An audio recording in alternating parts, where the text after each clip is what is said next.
जय जगन्नाथ जय श्रीराम बंधुगण आपण मानक मोर यही चैनल को स्वागत। बंधुगण आज जो यही भिडियोटी अटे यही भिडियोटी बहुत सुंदर विषय वस्तु उपर आधारित। आज मु आपण मानक यही भिडियो माध्यम रे बेल गछर चेर पिंधिबार कौन फायदा रही ताहा आपण को बताइबी। आउ आमे बेल गछर चेर को कौन पाई पिंधिबा उचित ताहा मध्य आपण को जणाइबी। एहा सहित आपण मानक बेल गछ को नहीं शास्त्र में बता जाइतिबा अनेक प्रकार तथ्य संपर्क में मध्य आपण को जणाइबी कि बेल गछर चेर कौन पाई पिंधिबा आवश्यक, एहाकू पिंधिबा द्वारा जड़े मनुष्य को कौन सब फायदा मिलता है। समस्त तथ्य प्रथमे आसतु एही वीडियो रे जानिबा। बंधुगण ता पूर्व आपण मानकू केवल गोटिए अनुरोध, आपण एही वीडियोटी को संपूर्ण जानिबा पई शेष पर्यंत निश्चय देखंतु एवं वीडियोटी को गोटे लाइक करी तले आसुवा कमेंट बॉक्स रे हर हर महादेव अवश्य लिखंतु।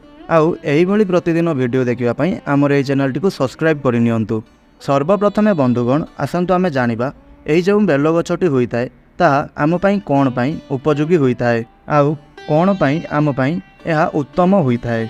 तो बंधुगण आमर हिंदू धर्मर शास्त्र रे एहा लेखा होइछि कि बेल गछ रुद्राक्ष ठारू मध्य बहुत शक्तिशाली होइताए आउ बेल गछ तुलसी वृक्ष ठारू मध्य बहुत शक्तिशाली होइताए।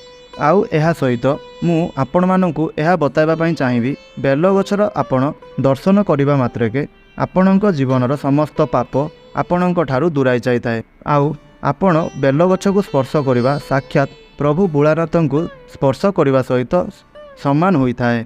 आउ बेल गछ को स्पर्श करिबा द्वारा समस्त प्रकारर कष्ट को समस्त प्रकारर पाप को यह सहित आपणक जीवन में चलुवा दारिद्र्य भली समस्या को मध्य यह दूर कर दे थाए। आउ पुराण अनुसार यही जो बेल गछटी माता पार्वतींकर झाड़ू उत्पन्न होइतिला। कारण एपरि मध्य माना जाय थाए जे यही जो बेल गछर मूल रे ब्रह्मदेव एवं यही बेल गछर मध्य भागरे भगवान विष्णु आउ यही बेल गछर संपूर्ण अंश रे भगवान महादेवंकर वास होइथाए। यही कारणरू यह मध्य कहा जाय थाए जे आपण सोमवार दिन बेल गछरू बेलपत्र को आपण छिड़ाइबा यह उचित होई न थाए। एहार कारण होइथाए यह जे एही दिन रे बा सोमवार दिन रे भगवान भोलाशंकर बा भगवान शिव एही बेल गछरे आविर्भाव होइतांती। तेबे बंधुगण आमे वास्तव रे एही जो बेल गछर चेर को कौन पाई धारण करिबा उचित आउ एहार चेर केउ लोक मानकू धारण करिबा उचित आउ केउ लोक मानकू धारण करिबा एहा अनुचित होइताए ताहा मध्य एही वीडियो माध्यम रे आपण जानिबे। सर्वप्रथमे बंधुगण आपण एही बेल गछ संपर्क रे किछि महत्वपूर्ण तथ्य महत्वपूर्ण कथा मध्य जानि नियंतु। बंधुगण बेल गछरे ब्रह्मा विष्णु महेश्वरंक व्यतीत माता लक्ष्मींकर मध्य वास बोली माना जाइताए। आउ जदि कौनसी व्यक्ति सोमवार दिन एही बेल गछर पूजा अर्चना करिताए आउ एही बेल गछर मूल रे जदि सही व्यक्ति गंगा जल किंबा कंचा क्षीर किछि ढाली थाए तेबे सही व्यक्तिर जीवन रे दरिद्रता भली समस्या दुख कष्ट दूर होइताए। आउ मध्य एपरि माना जाए जे बेल गछ को आपण निजर गृह रे लगाइबा द्वारा एवं एही बेल गछ को आपण प्रतिदिन दर्शन करिबा द्वारा मनुष्य को केते प्रकारर पापर मुक्ति मिलिथाए। आउ एहा सहित जेउ व्यक्ति मानकर घरे बा सेमानकर परिवार रे सुख शांति धन वैभव ऐश्वर्यर कमी रहुअछि तो एमिति व्यक्ति जदि से निजर गृह रे बेल गछ लगाई थाए तेबे सही भली व्यक्ति को ताको सुख धन ऐश्वर्य वैभव एवं तांको परिवारर सदस्य मानक मध्य रे शांतिर वातावरण प्राप्ति होइथाए। आउ एहा मध्य माना जाइथाए जे आपण जदि आपणक गृह रे बेल गछ लगाउछंती तेबे एहा आपणक गृहर चारिपाखर परिवेश को बा वातावरण को शुद्ध करिथाए। काहींकिना भगवान भोलाशंकर को बेलर पत्र कौन पाई चढ़ा जाइए ताहा मध्य जानि नियंतु। एहार पछरे अनेक गुड़िए कारण रही अछि हेले आपणकु सेथि मध्यरु गोटिए महत्वपूर्ण कारण जणाउछु। जेतेबेले समुद्र मंथन समय रे समग्र धरापृष्ठ विषरे भरी जाइतिला आउ सही समय रे भगवान भोलाशंकर सही विष को निजर गलारे धारण करथिले बा सही विष को भगवान भोलाशंकर पी नैथिले आउ सही विषर ज्वालारे भगवान भोलाशंकरंकर गला जलिबाकू लागिला एवं एही ज्वाला को भगवान भोलाशंकर सही पारि नथिले। आउ सेठारे उपस्थित थिबा समस्त देवी देवता माने भगवान भोलाशंकरंकर एही भली समस्यार उपचार जानिबा पई ଏକ ବୈଦ୍ୟଙ୍କ ପାଖକୁ ଗଲେ ଏବଂ ସେହି ବୈଦ୍ୟ ଜଣଙ୍କୁ ଏହାର କ'ଣ ଉପଚାର ରହିଛି ତାହା ମଧ୍ୟ ପଚାରିଲେ। ତ ସେହି ବୈଦ୍ୟ ଜଣକ କହିଲେ କି ଆପଣ ଭଗବାନ ଶଙ୍କରଙ୍କୁ ବେଲପତ୍ର ଖାଇବା ପାଇଁ ଦିଅନ୍ତୁ। ସେହି ସମୟରେ ଭଗବାନ ଶଙ୍କରଙ୍କୁ ସେଠାରେ ଥିବା ସମସ୍ତ ଦେବୀ ଦେବତାଗଣ ବେଲପତ୍ର ଚଢ଼ାଇଥିଲେ, କାରଣ ବେଲପତ୍ର ବିଷାକ୍ତ ପଦାର୍ଥକୁ ଦୂରାଇଥାଏ। ଏହା ସହିତ ବେଲପତ୍ର ମଧ୍ୟ ଶରୀରକୁ ଶୁଦ୍ଧ କରାଇଥାଏ ଆଉ ମନୁଷ୍ୟର ମନକୁ ପବିତ୍ର କରାଇଥାଏ। ସାପ ଏବଂ ବିଛା ଭଳି ବିଷାକ୍ତ ଜନ୍ତୁଗୁଡ଼ିକ ମଧ୍ୟ କାମୁଡ଼ିଲେ ଏହି ବେଲପତ୍ର ମଧ୍ୟ ଏହାର ପ୍ରଭାବକୁ ବା ଏହି ବିଷାକ୍ତ ଜନ୍ତୁମାନଙ୍କର ପ୍ରଭାବକୁ କମାଇ ଦେଇଥାଏ। ତେବେ ବନ୍ଧୁଗଣ, ବର୍ତ୍ତମାନ ଆସନ୍ତୁ ଜାଣିବା ବେଲଗଛର ଚେର ଆମେ କ'ଣ ପାଇଁ ଧାରଣ କରିବା ଉଚିତ ଏବଂ ଏହି ବେଲଗଛର ଚେରକୁ ଆପଣ ଧାରଣ କରିବା ଦ୍ୱାରା ଆପଣଙ୍କର ଜୀବନରେ କ'ଣ ସବୁ ପରିବର୍ତ୍ତନ ଆସିଥାଏ ତାହା ମଧ୍ୟ ଆସନ୍ତୁ ଜାଣିବା। ଯେଉଁ ବ୍ୟକ୍ତି ଶନି ଗ୍ରହ ଦ୍ୱାରା ଚିନ୍ତିତ ରହିଛନ୍ତି ଆଉ ଶନି ଗ୍ରହ ଦ୍ୱାରା ସମସ୍ୟାରେ ରହିଛନ୍ତି, 90% ଲୋକ ଯେତେବେଳେ ଶନିଙ୍କର 7.5 ଅଢ଼େଇ ଆସିଯାଇଥାଏ ବା ତାଙ୍କ କୁଣ୍ଡଳୀରେ ଶନିଦଶା ଚାଲିବାକୁ ଲାଗିଥାଏ, ସେହି ସମୟରେ ସେହି ଲୋକମାନେ ବା ସେହି କୁଣ୍ଡଳୀର ଲୋକମାନେ ସମସ୍ୟାରେ ପଡ଼ିଯାଇଥାନ୍ତି। ଆଉ ସେହିଭଳି ବ୍ୟକ୍ତିମାନେ ସେହି ସମୟରେ କେତେ ଜ୍ୟୋତିଷଙ୍କ ପାଖକୁ ଯାଇଥାନ୍ତି ଏବଂ ସେମାନଙ୍କ ସମସ୍ୟାର କୌଣସି ପ୍ରକାରର ଫଳ ମିଳିନପାରେ। ତେଣୁ ଯେଉଁ ବ୍ୟକ୍ତିମାନେ ଶନି ଦୋଷରେ ପୀଡ଼ିତ ଅଛନ୍ତି ସେମାନଙ୍କ ଜୀବନରେ ଦୁଃଖ, ଦରିଦ୍ରତା, ଆକସ୍ମିକ ଦୁର୍ଘଟଣା ଆଉ ଘର ପରିବାରର ସଦସ୍ୟମାନଙ୍କ ମଧ୍ୟରେ କଳି ଝଗଡ଼ା, ଦାମ୍ପତ୍ୟ ଜୀବନରେ ଝଗଡ଼ା ଆଉ ଆପଣ ଯେଉଁ କାର୍ଯ୍ୟଟିକୁ କରୁଛନ୍ତି ଆପଣଙ୍କର ସେହି କାର୍ଯ୍ୟଟିରେ କୌଣସି ପ୍ରକାରର ସଫଳତା ପ୍ରାପ୍ତି ହୋଇପାରୁନାହିଁ। ବନ୍ଧୁଗଣ, ଏହିସବୁ ଲକ୍ଷଣ ଶନିଦଶାର ଲକ୍ଷଣ ହୋଇଥାଏ।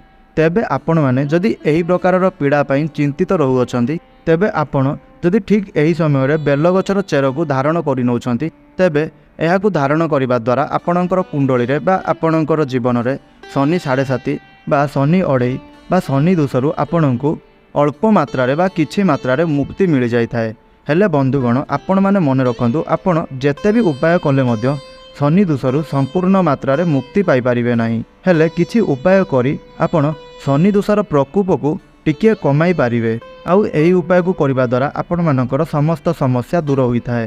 ଯେଉଁ ଲୋକମାନେ କୌଣସି ପ୍ରକାରର କାର୍ଯ୍ୟରେ ସେମାନେ ସଫଳ ହୋଇପାରୁନାହାନ୍ତି, ଏହିଭଳି ବ୍ୟକ୍ତିମାନେ ଯଦି ସେମାନେ ବେଲଗଛର ଚେରକୁ ଧାରଣ କରୁଛନ୍ତି ତ ଆପଣମାନଙ୍କୁ ପ୍ରତ୍ୟେକ କ୍ଷେତ୍ରରେ ସଫଳତା ମିଳିଥାଏ। ଆପଣ ଯେଉଁ ବି କ୍ଷେତ୍ରକୁ ଯାଆନ୍ତୁ ନା କାହିଁକି, ସେହି କ୍ଷେତ୍ରରେ ଆପଣମାନଙ୍କୁ ସଫଳତା ପ୍ରାପ୍ତି ହୋଇଥାଏ।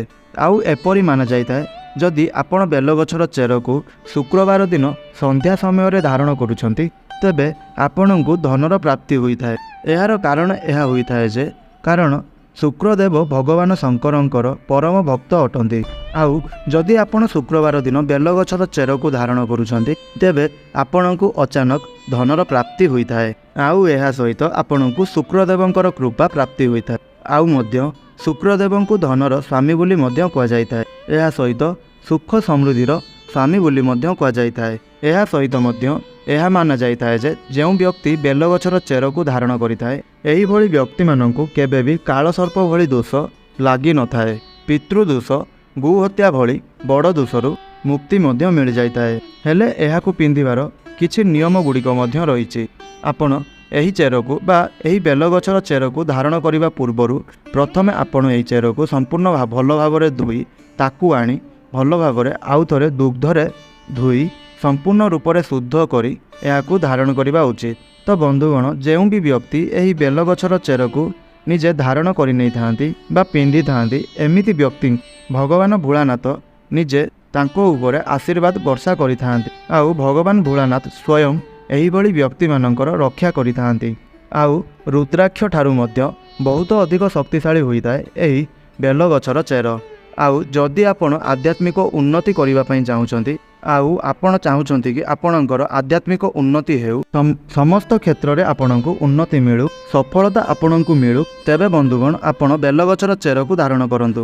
ଆଉ ଏହା ଆମକୁ ଦୁର୍ଘଟଣାରୁ ମଧ୍ୟ ବଞ୍ଚାଇଥାଏ ଏବଂ ଏହା ସହିତ ଏହା ଆମକୁ ନବଗ୍ରହ ପୀଡ଼ାରୁ ମଧ୍ୟ ବଞ୍ଚାଇଥାଏ। ହେଲେ ବେଲଗଛର ଚେରକୁ ଆପଣ ଧାରଣ କରିବାର କିଛି ନିୟମମାନ ମଧ୍ୟ ରହିଅଛି। ତ ବନ୍ଧୁଗଣ, ବେଲଗଛର ଚେରକୁ ଚାନ୍ଦିର ତାବିଜରେ ହିଁ ପିନ୍ଧିବା ଉଚିତ ହୋଇଥାଏ, କାରଣ ଚାନ୍ଦିକୁ ମାତା ପାର୍ବତୀଙ୍କର ଅଂଶ ବୋଲି ମାନାଯାଇଥାଏ। ଆଉ ଚାନ୍ଦି ମାତା ପାର୍ବତୀଙ୍କର ସ୍ୱରୂପ ଅଟେ।